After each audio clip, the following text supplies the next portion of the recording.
What's going on, you guys? It's your boy Slumpy, and today I am doing an update for you guys. I was at YCS London, and I wasn't feeling too well, kind of feeling sick. So, just doing a little bit of an update for you guys, doing the salad deck profile that I went undefeated at my last 3 out of 4 locals. One of them I lost to a striker deck in time because I misplayed. I forgot about the field spell, so kind of a misplay, but let's go ahead and get to the deck profile. So I played 3 Spinny. Let me go ahead and zoom in. 3 Spinny, cards nice. 3 Foxy, 2 Jack, 1 Falco, 1 Fowl, 1 Gazelle. Pretty standard. 3 Flame Buffalo, 2 Archiver, 1 Tsuchinoko. Felt like the Tsuchinoko was perfect for playing out of there can only be one. The second Archiver comes up because you want a specialist during your opponent's turn. And I think that's the perfect ratio. Didn't play Lady Diva because of Ghost Ogre. And, it just doesn't really do anything to start off your combo, especially with it being more of a rank 3 utility. And being able to play around back row. Played 3 Ash, 3 Effect Veiler, 2 DD Crow, 2 Ghost Ogre, 2 Bell, 1 Gameciel. Shout out to my homegirl Brittany. I think this ratio is perfect. I'm not playing Phantasmic because this is my budget build. I just sold my Phantasmic to a good friend Matthew. I also don't have Impermanences, so I'm playing Effect Veiler. But Effect Veiler is also good because it can't get Twin Twister to Cosmic Cyclone, so it's still really good. Nonetheless, I feel like this ratio was perfect. I did want to play a third DD Crow, but I ended up playing the second Ghost Spell instead. And I'm playing Ogre because it's also just like a really random hand trap that like stops a lot of decks this format. And this deck is just really good for your locals or for playing against Rogue in general. And it's also good against the meta. Honestly, I can say this deck is like, it's good against everything. For the spell cards, 3 Mystic Mine, 1 Field Spell, 1 Circle, and 1 Will. Cut Will down to 1 because I started realizing that the second and third were just kind of bricks, and you really only want to send Will when you're doing like the Dweller combo off of the so when you end on Sunlight Wolf and Dweller, you detach the Jack, you leave the Falco underneath the Dweller, you reveal Gazelle, you special to the zone that Sunlight Wolf points to, you get to add off a Sunlight Wolf, and then you get to send Will. If they get rid of Dweller, you're able to set the Will. If not, on the following turn, if they get rid of Gazelle and your Wolf and all you have is a Dweller, you can use the effect to set the Will, and then you're able to resolve Gazelle and just keep comboing. For the traps, 2 Rage, 2 Roar. Feel like this was perfect. Didn't want to play any more, any less. Did want to see at least one of these in my openers almost every single time. Discarding this off of mining is perfect also because you're able to add it back and actually add a spell or trap off of Sunlight Wolf instead of using Gazelle to send your extenders. So it really just depends on your opener, but discarding this off of Sunlight Mining is usually almost always correct because then you usually have like other extenders in your hand. That's it for the main deck. It's 40 cards. I know, pretty crazy. I've been going for consistency, so.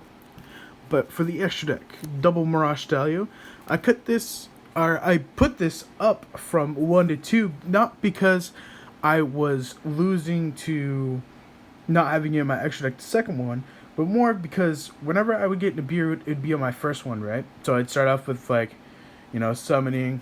Oh, a little bit of lag spec. I'd start off by summoning the Archiver, and then especially in like Banelinks, and I'd reveal Tsuchinoko, especially the Archiver, and then I would overlay it into Mirage Stallion, and I'd be 1, 2, 3, 4, 5. So then they would be like, oh, perfect timing, let me slam this Nibiru. So then you all have your, if you sign up mining early in the turn, you could also like activate it later on, depending on your opener. And then if you have like Foxy in Graveyard and you never used it, or Spinny, you just have a bunch of level 3 extenders. So the second one came up because of post Nibiru, not because of, oh, I missed this in my extra deck. It's also just like free utility space so that you don't have to worry about like, oh, do I want to shuffle back my Mirage Stallion? Do I want to shuffle back my Sunlight Wolf? Because Sunlight Wolf is almost always correct. So not having to worry about that is pretty good as well. 2 Heatleo, 3 Wolf, and 3 Banelinks. standard. Now, the only thing that I will say that is not standard that I have been talking to a couple of duelists about, we've been thinking about cutting these two and putting in 2 of the new level 4. Now, the reason behind that is because being able to destroy everything is pretty good. And usually when you're making this, you're relinking. The only reason why I like this over Pyro Phoenix is because when you're making this, you're able to relink and then target one of your like balances that you have here and make it 23 by targeting this one in the graveyard. So it helps OTK potential, but I do understand why people like the big dude. For the other extra deck, 1 Hida, 1 Phoenix, 1 Borload, pretty standard. I feel like these are all staples. I feel like you have to play all of these. Borload's just insane against like those non-targeting effects. It's also good against like other cards like when you're when they try to go for game and they can't really produce it or whatever it may be. Also making Borload post Nibiru and leaving the token in attack mode and then just like taking it and attacking for game is pretty good as well. And then the last 2 cards I played were Dweller and Baguska. Baguska, now the reason behind this is because against the Grand Maju deck, you can either make Dweller or you can make Baguska. Now it's really up to you what you want to do at that point, but if you make Baguska, you do have, they have less outs to that. A lot of them are not playing Cerberus. So also, if they go into Cerberus, they have to use 3 resources to get rid of 1 card, and then if you have the counter trap, you kind of just win. Or if you have Rage, you can also just stop them from getting to that point in the first place. And this card's also really good against the combo decks, like the Dragon Link deck. It's almost as good as Dweller, but I feel like Baguska is more lenient also because it has more versatile. It's good against like Altergeist. It's also good against Infernoid. Like all your rogue matchups that you usually lose to, Baguska just helps. For the side deck, 1 Paro.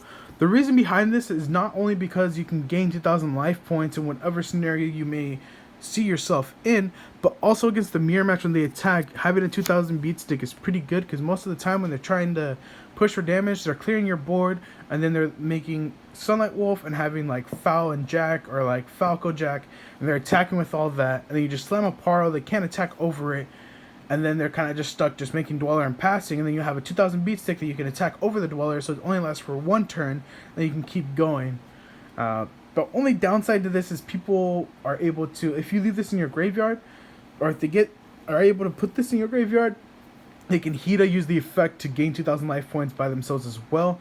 Also, it's like a shark cannon target for them to steal and everything, but it really just depends on how you're going to use it, and this card's just, I think this card's necessary in this format. 3 Nibiru, I still think this card's insane in the mirror match and against the combo decks.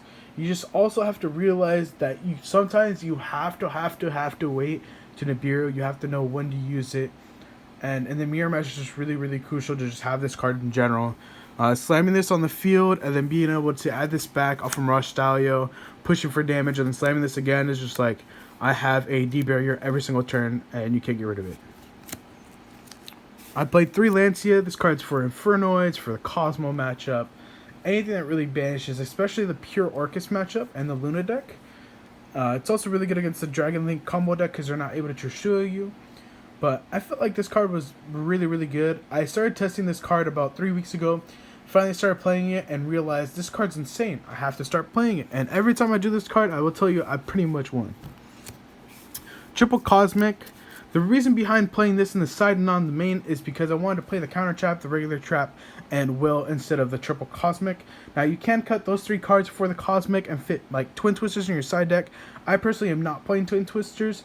I personally don't like it because I'm playing evenly matched and those kind of conflict when you're playing both, and you just kind of have too many cards that you're siding in for the striker matchup and against like other decks. So I feel like evenly matched is a little bit better in that instance. Plus this is also good against Orcus in the mirror match. And then 2 Mind Control, triple evenly. The reason behind playing evenly over Twin Twisters, the main reason is because all the striker decks are playing Card of Demise. When you slam evenly match, you kind of just win. Also against the combo decks, they're ending on like Appaloosa, Hope Harbinger, and Colossus, and they have no way to negate evenly match, so this card just kind of just wins you the game. Mind Control is also just one of the cards that baits and is insane in the mirror match and lets you win against so many decks. It's also really good to get out of there can only be 1 lock when you play against combo decks. It's also good against like Guru and all these other things. Like Mind Control is probably one of the best cards in your side deck. I do want to bump it up to 3, but I don't really see anything to cut. So thank you guys so much for watching, and this is Slumpy Slumping out. Thank you.